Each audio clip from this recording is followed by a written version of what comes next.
What was I going to say? I've lost my train of thought. My apologies. It was leading on from... Oh yes, the world of subconscious mind. I have to go to great lengths to openly tell you people what's going on. And I make it that freely available. I make that freely available to everybody. If you want to know my business plan and I'm the bad guy, I'm playing the bad guy, I go out of my way to publicize this thing. I'll even give you my business plan 25 years before I'm going to put my business plan into operation. And if one of you hold me to that, I'll show it to you. But just remind me of that. Every time they assassinate a person, murder a person, say for example in the underground, they'll make sure an MI5 agent stands outside that station, tells you 5 minutes that a person has been shot in the underground, executed, murdered, and he'll give you the manner in which he was murdered 5 minutes before, to let your subconscious mind know, that the world know, we've taken somebody out. And 5 minutes later, they will go to great lengths to tell you he was murdered at, say, for example, 8:40, when the news was broke at 8:35. They would go to great lengths even to pull down a building, and the reporter will be standing right in front of that building, sorry, behind that building. He'll be in that front of the building, and the building will be behind him. And they'll say, gosh, the building has been blown up or has been demolished by a fire brigade, and the building is now gone, and it's still standing behind you. And you'll be waiting for the cue. And then the building will go down. They're openly telling you this is a controlled execution. Okay?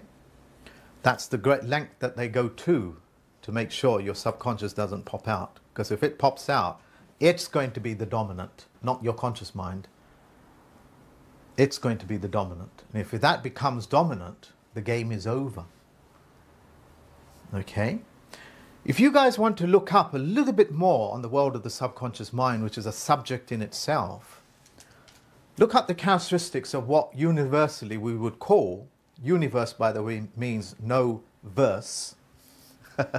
Uni means one though, sure. You. Yeah? No verse. Yeah, no verse. When you go to university, you learn no verse, chapter and verse.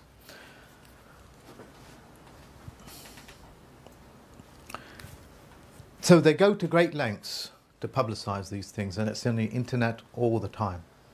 You have parallel agencies. You have parallel police force. How many people know that? You have parallel secret services. How many people know that? You have a tort division. How many people know that there is a tort division in this planet? When you get raped, I don't go to the police officers, I go to the tort division. When I want a fact, I don't go and ask the World Health Organization. I'll go to the the Bureau of Weights and Measures and get my fact. If I want to know the toxicity of a particular chemical, I won't ask the pharmaceutical industry. I'll go to the poison index. These agencies are all existing parallel with each other. When Mr. Osama bin Laden, who I can't find any record of, by the way, of his existence even, when he was #1 terrorist of the world, the FBI said there's no evidence for it, so we're not going to put it on there. But the CIA had it on their website. Why didn't the FBI put it in? You phoned them up. Well, give us some evidence. Of what?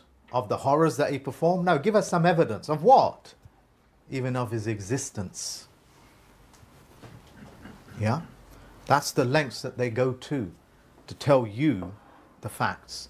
And when they tell the lie, then they get caught out very easily, because your subconscious is going to pop right out. It'll pop right out.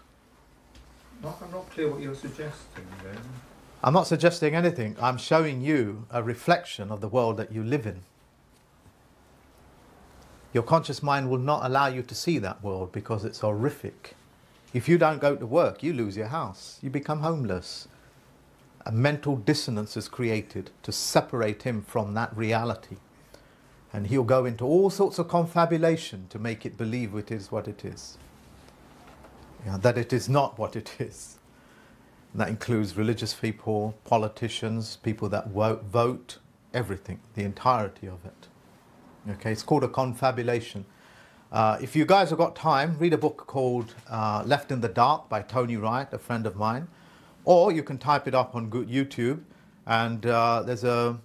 Actually, we did it together, didn't we? The documentary with Tony Wright. Okay, yeah. Yeah, the documentary with Tony Wright. And he'll give you an idea of the separation between the conscious and the subconscious mind, the dominant and the recessive. Okay, it's a fascinating read. So they go to great lengths to tell you the truth. So what are you suggesting? Or the facts. So beg your pardon. FBI says he doesn't exist. CIA said look for him. So who's right in this situation? One's peddling truth, one's peddling facts. One seeks after truth, one portrays facts. The FBI is supposed to represent the real people. The CIA represent the fiction, doesn't it? I don't know. The military-industrial complex is who they represent. Their history is very interesting. It's the Pinkerton Detective Agency. Pinkerton Detective Agency. Anyway, that is that. We'll divert a little bit too much. I like these little types of facts and figures.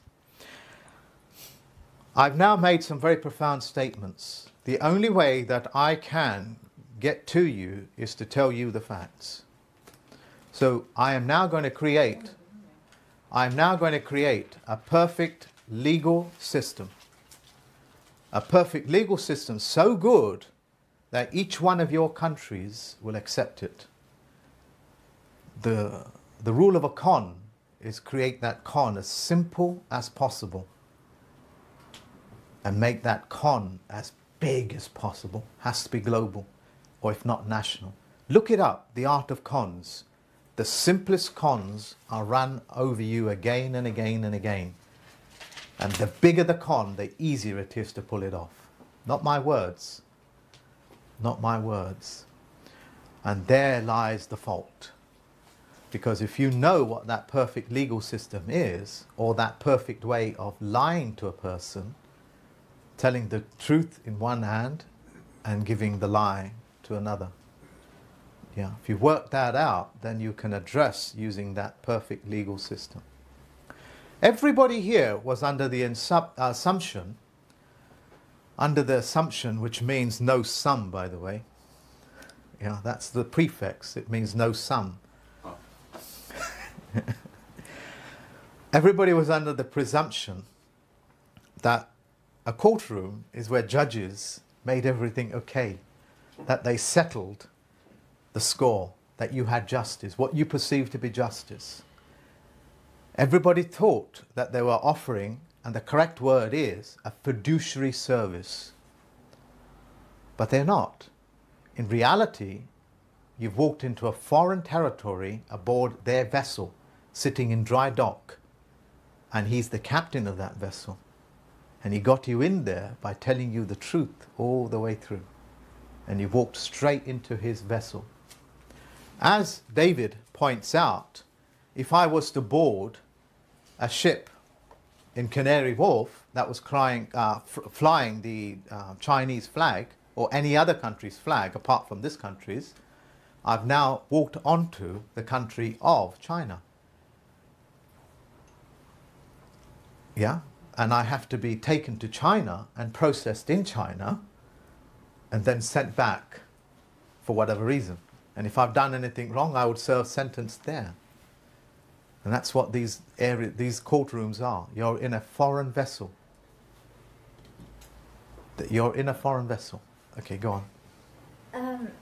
Make it loud as possible, because I'm deaf in both ears.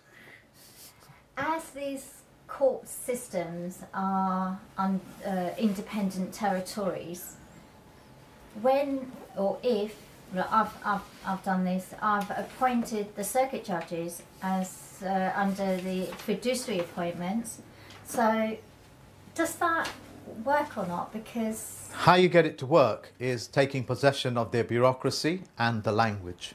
If you're using words that have dualities in meaning, you've created interpretation, which means you're enacting the judge again, because it requires judgment and opinion to settle two meanings for one word. In reality, there's about 16 words per word, 16 meanings per word. Yeah. And if you was to analyze it further, it would probably be about 900. The greatest thing that I feel that Bill Clinton did for me, and I mean that sincerely, this is how most people are screwed up, because they only get to hear about the wickedness and the madness of sexuality and so on and so forth, is that it all depends, as he said, it all depends on your definition of is. Game is now over. He's about to tell you everything, so he cannot possibly be convicted for anything, because he's about to tell you the truth of how the word plays are played out in courtrooms. Does that make sense? Yeah? So, answering your question directly and indirectly, you have to access the perfect legal system that I created to be able to initiate what I am and what I do. That legal system was created for me to treaty with every other country to simply send letters to each other. Post office. With their system. The post office. Right. So let's come on to the world of the UPU. Now imagine he's a northerner, and we all know how different northerners are from southerners. We're a different race. We even live on different continents. I'm joking here, but let us imagine that he is on a different continent. I can easily send him poison pen letters because I've created a treaty with this country to saying the letter carrier, the postman, has the right to cross over to his country without any hindrance or stoppage to deliver this mail to his letterbox, and I have that in treaty. I can cross any border on this planet, cross any sea, any war zone. I'm completely immune. I have all the diplomatic rights that an ambassador or a judge would do. And I can freely walk into his country and deliver that letter to him. That's a powerful system that I created. A very powerful system. A system so powerful that anybody can take advantage of it by sending him poison pen letters, making false claims against him. Because of the power of the UPU, what they did is say, we'll create a perfect legal system between us, and we'll write that contract together to say that the post will never be used for eliciting money from him, writing poison pen letters, making fraudulent claims, eliciting money, extracting money. So in order to see that, what they did is that they created, under maritime law, because everything is in maritime law, independent little territories known as courtrooms, belonging to the UPU.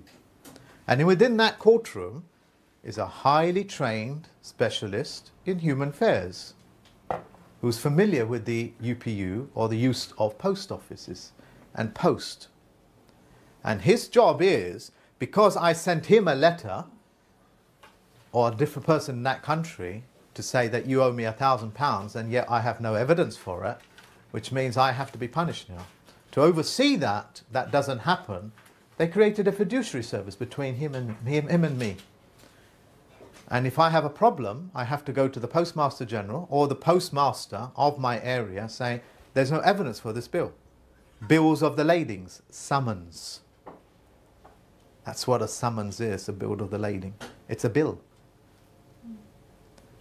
And I have to take that to the fiduciary. If my postmaster doesn't deal with it, take it to the fiduciary. And there, I have to say, look, he's provided me no evidence. He lives in, I don't know, Birmingham, and it takes like 50 years to get here or something. Let's say 2-3 months. So he can't make that journey. So make your case on document. And since all paperwork is under maritime law, vessels They are vessels, documents, document, doc, yeah. EMT means mental, so he's put his thoughts onto that vessel, used the UPU system of transport and fiduciary service. To deliver that, it automatically becomes under fiduciary service, the UPU jurisdiction. And now he has to put his claim in, and since there is no evidence, the fiduciary there, between my country and his country, has looked at it and said, look, you haven't produced any evidence. Can you withdraw this, please? Oh, sorry, this was sent by mistake. Yeah, but you can't do things like that. Can we, get some money out of this for this settlement, yeah? I think you owe me £1,000 for sending this letter. Okay, I admit it, sorry. It was a clerical mistake on my part, I admit it. Here's the £1,000. I'm happy, he's happy. And the fiduciary's happy because he gets his cut. And the cut is use of the postage stamp. You now have a near perfect legal system to transport justice, or what you perceive to be justice, on a global level. And since the summons that they sent to you was used by the post office, it comes under federal jurisdiction. If I interfered with the mail in Canada or the US, what have I just performed? Sorry? Federal crime. I can't hear you. A federal crime. I have committed a federal crime. If I send you a letter making false claims against you, what have I committed? A federal crime by using the post office. So it is they that have performed the crime. And guess what? You have their signed autograph backing that document. Now do you see where I'm going with it? But if they gave this thing, this mechanism, this bureaucratic mechanism to everybody else, then all of you are going to come out of the dead and into the world of the living, where you will get what is correct, not right, because right is a mathematical term. Which corner, right angle, which corner of the court are you going to fight? That's what that means, yeah. Right, it's a mathematical term. It means right angle. Which corner do you want? This one or that one? Sweetie, which one do you want? This one, that one? You claimed human rights, monsters' rights. So I'll give you this bit here, yeah? Well, the creditors are all... No, I'm going to give you this one here, whether you like it or not, because you're a monster, okay? And I'll speak to you as a monster, because you're a monster. And that's the corner I'm giving you. I'm not obliged to. Unless you initiate the fiduciary service. Look it up, what a monster means. Have you looked it up? Oh, by the way, random question. The reason why, when you was in Ireland, that I asked everybody, do you know what the pharmaceutical industry means? Do you know what pharmaceutical means? The reason why I asked that is because the lady, one of the ladies was there, was one of the foremost herbalists in her country. That lady with a little daughter, foremost herbalist. She didn't even know. And I had to remind everybody that they go to great lengths to tell you what they're really up to. Do you know what the legal definition is of pharmaceutical? To preserve? No, that's cancer. Oh. Cancer means to preserve. One meaning is poisoner. Maker of poisons. That's what that means. Our next subject is going to be, how do you use the postal roads? How do you find closure, the word is closure, using the post office, federal law. By the way, this word closure is more important than we can imagine. It appears, unless we close and put a full stop into our sentences, the meaning of that sentence doesn't migrate into the subconscious where it can go about doing its business. Yeah? Whatever you do, you must create closure in what you do. If you're going to go for a run, put a full stop to it, rather than letting it run into your imagination, which Miller calls a dangling passable verb. It means it's just a philosophical thing running through your mind. And that's what they do. They create a dangling verb for you. Come and get it. And they'll move it around all the time. Yeah. So if you want the courtrooms to be non-vessels in dry dock as the captain of their vessels under maritime law, you have to initiate the fiduciary service that they were licensed to do under the UPU. Yeah? And that's done with the post office. And that's done with, sorry, I beg your pardon, that's done with postage stamps, because anything that goes through their system comes under their jurisdiction. But if you start speaking like a common law person, then common law jurisdiction is what you're going to get. If you start to claim to be a person, well, a person is what? A person, that's is an employee of a corporation. That's it. So you'll get that jurisdiction. If you speak like a common person, well, you'll get common law jurisdiction. Yeah. If you start speaking as a man and a woman in the here now words, the words that say here and now, because that's the only thing that you know is the here and now. Everything else is an opinion. The world changes. The here and now jurisdiction. The jurisdiction of the here and now. Okay? So we have the federal system as an address, as a redress, I know what it means, as an address to take our complaints to, because they've used post office, and we know the bureaucracy, which I'm going to teach to you in a few minutes, albeit after a break. I'll teach that to you, how to use those bureaucracies that are available, and I'll teach you how to reduce an opinionator, which is a judge, into a fiduciary, to remove him off the plane and remove all the boxes in a court. Those are 3 subjects that I'll teach you after the break. What is a fiduciary again? A fiduciary is a person that comes between, that wants to see the best of you and the best of me and settle the score in the most noble fashion, honor-bound, duty-bound. That's what a fiduciary is. Okay. Full stop. And is that without self-interest? Yeah, that's right. That's without self-interest, needless to say, because he's honor-bound, duty-bound.